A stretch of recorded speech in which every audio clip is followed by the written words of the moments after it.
Hey, what's happening, everybody? It's your old pal Mr. Butter coming back at you. I got all these shoes together and I wanted to do this review. I've been wanting to do this review for a while because it's a topic that I'm really interested in.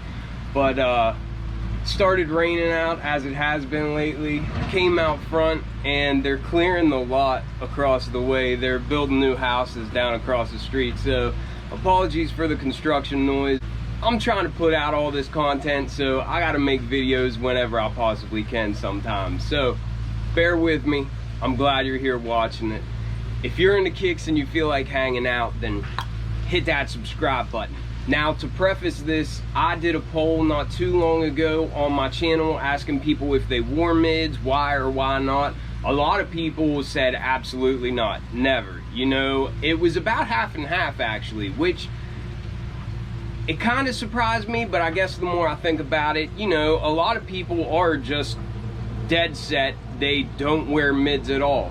I think there's kind of a stigma that goes along with mids, like it's an inferior shoe, like it's, you know, kind of second choice to Jordan 1 high always, and for me that's not the case, and I'm going to show you why here in a minute. I've got a couple different pairs of Jordan 1 highs and mids that I want to show you all. This is the Taxis. This is a Jordan 1 high OG. Now this pair is going to be a problem, I feel like. I think this pair of highs, even though the hype for highs has cooled down, this pair is dope. I think a lot of people have really been waiting for this for a long time. But I want to look at these OG highs. I want to look at these Jordan 1 mids, which are in an extremely close colorway. It's got that taxi yellow. Instead of having the sail that the Taxis have, the highs, this reverse yellow toe has a white base. And aside from that, the colors are basically identical on these shoes. Right now I'm wearing the Paulins. This is an OG high, and I also want to reference these mids, which are actually one of my personal favorites, and we'll get into why that is here in a second. The price is always more for Jordan 1 highs than what it is on mids.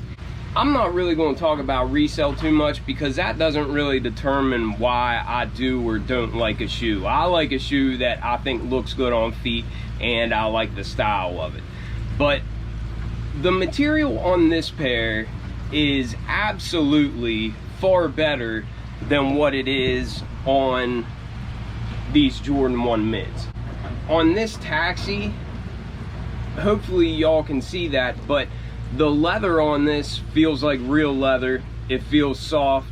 It looks more high-end. Of course, it's higher, being a Jordan 1 high. And on the mid, it's not as high as the OG high. And this leather, you don't see that texture. And it's got a much more synthetic feel. It's not soft. It's easy to clean, but it creases a lot worse. It creases a lot differently than what these soft OG highs do in this nice leather. Another difference is on the tongue. Of course, for the OG high, you get Nike Air branding. And on the mids, you typically get a Jordan 1 Jumpman tag. And now that, to me, that doesn't really make any difference to me, but I know for some people that's kind of like a deal breaker. But a lot of things that are similar are, like, even on the mid you'll see that Jordan 1 Wings logo, just like you see on the high. And obviously you can tell that all these panels look very, very close to each other. The style, to me, is very similar. These highs do have a much more sleek look, and that's not just in this example. I've noticed that kind of across the board. For mids, sometimes the toe box is just kind of like a little bit more bloated feeling, whereas for highs, the toe box has more of like a sleek, kind of streamlined appearance. Materials on the highs are much better, but the price tag is a lot more. And for the longest time, Jordan 1 highs, they were real hard to get. So a lot of times if I couldn't get a Jordan 1 high in a colorway that I really wanted, I'd buy the mid. and I would not feel bad rocking the mid. I would just figure, well, I gotta wait for that colorway until the next time it comes out in the high. Here recently, highs, the hype has kind of died off, but again, I think that this pair in particular, I think these might be a little bit more difficult to get than all the OG highs that have been dropping this year. But that being said, this pair was, I think, $125, and they're still sitting on the Nike app. I've had this pair for a couple weeks now, and they are still available on the Nike app. This pair will not sit on the app. And even though the hype has died down, these taxis will not sit. So if you want these and you get an opportunity to get them, you better jump on it, because they are going to go, and I think resale will be decent for these. This shoe is typically 50 or 60 bucks more than what this one is. I think this one will retail for 180, whereas this one retailed for 125. So although materials aren't as good on mids usually, they don't cost as much as the highs. So I mean, if you would expect it to be the same quality, I mean, that'd kind of be a little bit silly. So you just kind of gotta, you get what you pay for, I guess, in that sense. Between these two shoes, I would definitely say that I really prefer this one, but that is not always the case. And I'm going to talk about the other pairs that I have here just to kind of hammer home that point. This is a pair of mids that I got, I think, from 2017, and these are referred to as the Reverse New Love. And I don't know if you can tell by looking at it on camera or not, but the material on these, this is not leather, this is not synthetic leather, this is what I guess people usually refer to as Durabuck. So it's got that kind of fake suede, fake nubuck feel. It almost feels like satin or something like that. It's just got a real soft feel to it, and I like it. I like the way that it looks. I like the way that it feels on feet. This black has stayed real dark, and the yellow has stayed nice and bright, and this is one of my favorite pairs of kicks.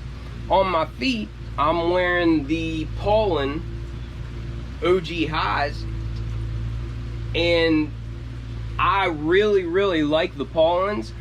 The materials are absolutely higher end in this pair, but if I were to go on the resale market and buy the Pollens, it would cost me a lot less than what it would cost me for these mids. And for some reason, these Reverse New Love mids are pretty expensive. They're pretty sought after. I don't know how high numbers were these, but I love the way they look on feet. I actually prefer the look on feet of these mids to these Pollens, and I love these Pollens. I'm not knocking them. The materials on these Pollens are far superior to the materials on these mids. However, these were a gift from my wife back in 2017. I think she got them for me for either my birthday or our anniversary, and it was when I had just finished going back to school. We didn't have the funds that we had now, and my sneaker game wasn't as excessive as it is right now. And not only do I think these look really cool, but these hold a lot of sentimental value to me, just because they remind me of that period of my life. And at that time, spending $115 on these was a lot harder than what it is to spend $170 or $180 on the highs is now. These have just always been special to me, so if I were going to turn these or the Pollens into a beater, I'd wear the Pollens through the muck and the mire way before I'd wear these out into the muck, because I treasure these. These are dear to my heart. But my point is, they all look dope to me. And if you don't like the way a Jordan 1 mid looks, and then that's fine. That's, everybody has their own opinion, and there is absolutely nothing wrong with that.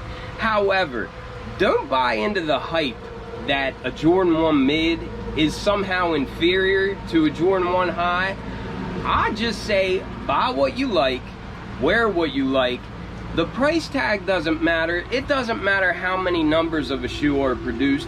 If you like the way that it looks, then you rock it, and you rock it with pride and confidence. A lot of people don't like mids, and that's fine by me. However,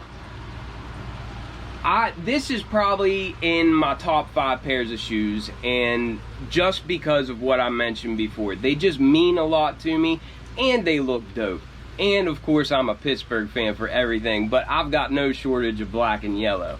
But don't let the hype dictate what you like. Don't let the hype dictate what is important to you. If you like something, if you love something, rock it, and know that that's all that matters. You know, it doesn't really matter what the masses say, because they all kind of look the same, you know? Honestly, of the 4 pairs of shoes that I showed you, this pair of mids means way more to me than what the rest of them do.